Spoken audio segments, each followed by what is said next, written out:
Supreme court کے فیصلے کے خلاف گئے، آئین کے خلاف گئے، ساری قوم کو میں آج کہہ رہا ہوں کہ ہم سب نکلیں گے۔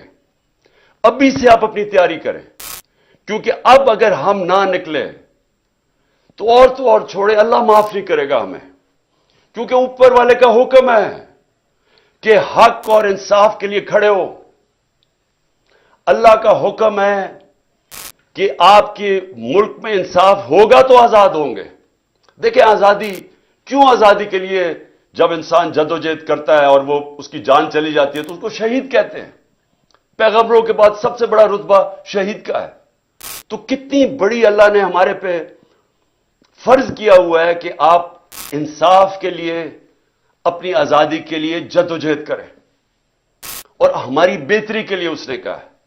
ہم اگر یہ جو ناانصافی کرنے جا رہے ہیں اور یہ جو کوشش کر رہے ہیں کہ دھمکیاں دے کے کسی نہ کسی طرح سازشیں کر کے کسی نہ کسی طرح الیکشن سے نکلیں، اور اگر ہم نے ان کو کامیاب ہونے دیا تو نہ اللہ معاف کرے گا، نہ تاریخ ہمیں معاف کرے گی، نہ آپ کی آنے والی نسلیں آپ کو معاف کریں گی، کیونکہ انصاف ہے، آئین ہے تو انصاف ہے، کیونکہ آئین بتاتا ہے کون سے قانون پہ ملک چلتا ہے۔ قانون آپ کی بنیادی حقوق کی حفاظت کرتا ہے، قانون بتاتا ہے کہ پاکستان میں ملک میں چلنا کیسے ہے۔ تو جب اگر آئین ہی نہیں ہے تو پھر تو جنگل کا قانون ہے، پھر تو طاقتور فیصلہ کرے گا کہ کون سی آئین کی شک اس نے ماننی ہے اور کون سی اس نے مسترد کرنی ہے۔ پھر تو طاقتور کا قانون ہو گیا جو کہ جنگل کا قانون ہے۔ اس لیے میرے پاکستانیوں، آپ نے میری کال کی انتظار کرنی ہے۔ انہوں نے اگر آئین کے اوپر نہ چلے، میں آج آپ کو سب کو کہہ رہا ہوں، یہ آپ سب پہ فرض ہے۔ میں اپنے نوجوانوں کو کہہ رہا ہوں، میں اپنی خواتین کو کہہ رہا ہوں، میں اپنے بزرگوں کو کہہ رہا ہوں، میں اپنے بچوں کو کہہ رہا ہوں کہ جب تک آپ نے اپنے انصاف اور آزادی کے لیے جدوجہد نہ کی، ہمارے ملک کا کوئی مستقبل نہیں ہے۔ میں انشاءاللہ پوری آخر تک اپنے ملک کے آئین کے ساتھ کھڑا رہوں گا، کیونکہ میں پھر سے بتاؤں، میری جہاد آج سے 27 سال پہلے تھی انصاف کے لیے۔ حکومت عوام کے مینڈیٹ سے آئے، عوام کے مینڈیٹ سے آ کے پھر وہ اصلاحات کرے جو ابھی تک پاکستان میں نہیں ہوئی۔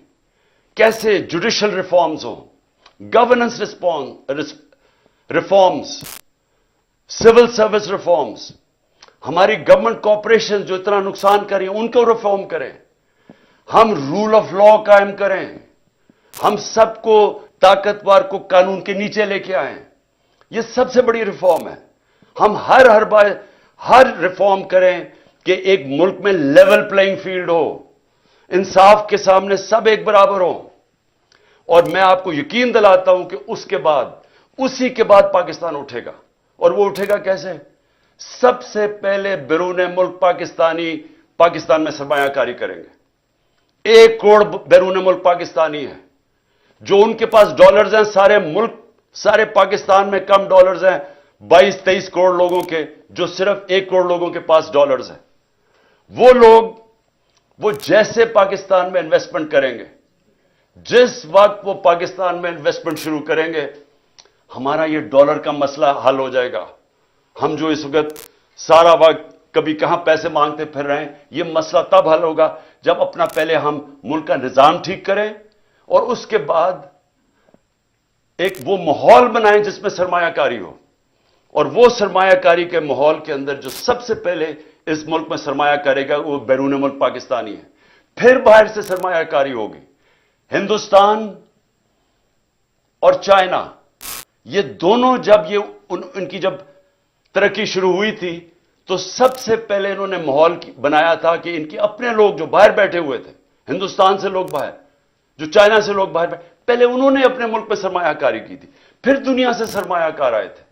ہمارا اس وقت سب سے بڑا مسئلہ یہ ہے کہ 140 ملکوں میں سے پاکستان کا رول آف لا یعنی انصاف کے نظام میں ہم 129 ہیں۔ جب ہم 129 رہیں گے تو یہاں سرمایہ کاری کوئی نہیں کرنے لگا۔ وہی پاکستانی جا کے دبئی میں پراپرٹی لے لیتے ہیں، وہی پاکستانی بزنسز دبئی میں کرتے ہیں، امریکہ، انگلینڈ، یورپ چلے جاتے ہیں۔ صرف 20,000 پاکستانیوں نے دبئی میں